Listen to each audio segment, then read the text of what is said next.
Hello and Happy New Year! I'm Jochen and I love getting new gear. There's just something special about laying your hands for the first time on a new piece of equipment. This special kind of inspiration that you get from having a new set of features on your hands, and no company gives me that feeling as much as Moog.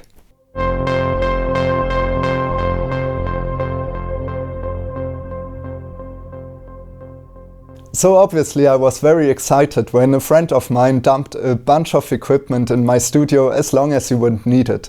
So thank you very much, Leo. And amongst his gear was this combination of a Moog, Subharmonicon and Mother-32. So obviously the first thing that I did was hooking them up to my Moog grandmother. So what you hear in today's video are the first 3 patches that came out of that immediate burst of inspiration. And I hope they will inspire you to maybe get out your Subharmonicon, grandmother or whatever gear you have. Enjoy! On my first patch I went to discover the different sounds you can produce simultaneously on the Subharmonicon.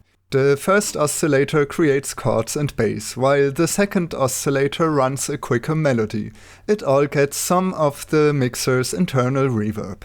So the grandmother and Mother-32 had not much to do except for making beats.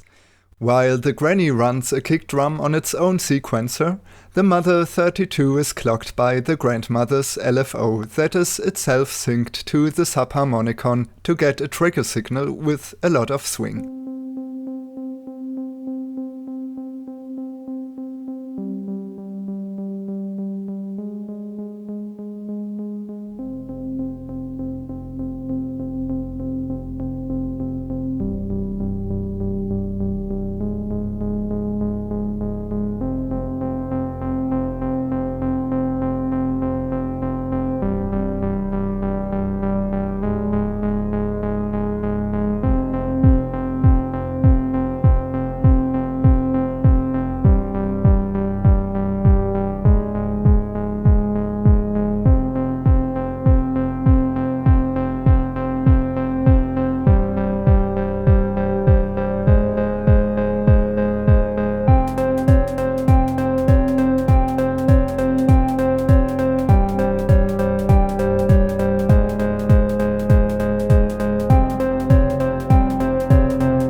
For the second patch I went for something ambient-like, so I didn't want the sequencer to trigger the Subharmonicon's envelope. So instead I put it in drone mode and used the Mother-32's LFO sent via the grandmother's attenuator to slowly modify the Subharmonicon's filter. The grandmother's LFO, on the other hand, was used as a sine wave oscillator to create a melody of random bleeps, in combination with the grandmother's arpeggiator. Then I drenched everything in some of Zoom's delay and particle reverb and the Hall of Fame mod reverb. The Mother-32 finally took over the bass line.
For the last patch I wanted to get a massive sound on just one key press. So I patched the VCAs of all synths to get triggered by the grandmother's keyboard. The grandmother then does the warm basses I love her so much for, with some cutoff modulation provided by the Subharmonicon's sequencer.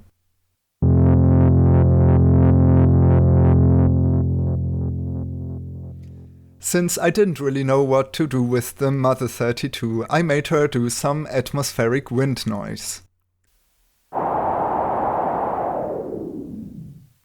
To get another level on the filter modulation of the Subharmonicon, I once again synced the grandmother's LFO to the Subharmonicon sequencer, to then modulate the Subharmonicon's filter in a rhythmic way.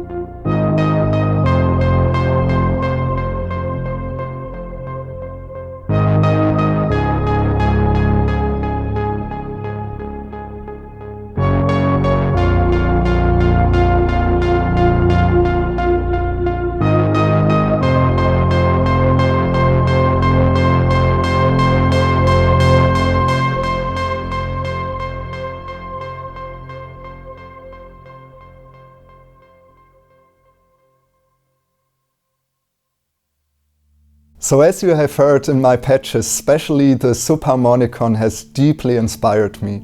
It's really impressive how Moog manages to once again reinvent subtractive synthesis by adding a few quirks that I just have never heard in anything like that. The sequencer has a really refreshing workflow and keeps your creativity going, as well as the two oscillators with sub-oscillators, which have a really interesting concept, and it's a very exciting concept to explore. But as exciting as the Subharmonicon is by itself, what really gets it going is adding some gear to it. Adding an LFO to it already opens it up so much, and once you really start patching things in, it is just amazing. As you probably also heard, I didn't get that much out of the Mother-32. Maybe it is to the fact that the grandmother is quite similar and has a little bit more features, but it's a very interesting synthesizer as well, and I'm really excited to get more into it, especially into the sequencer that I haven't touched at all today. And I hope I could transfer some of the excitement to you.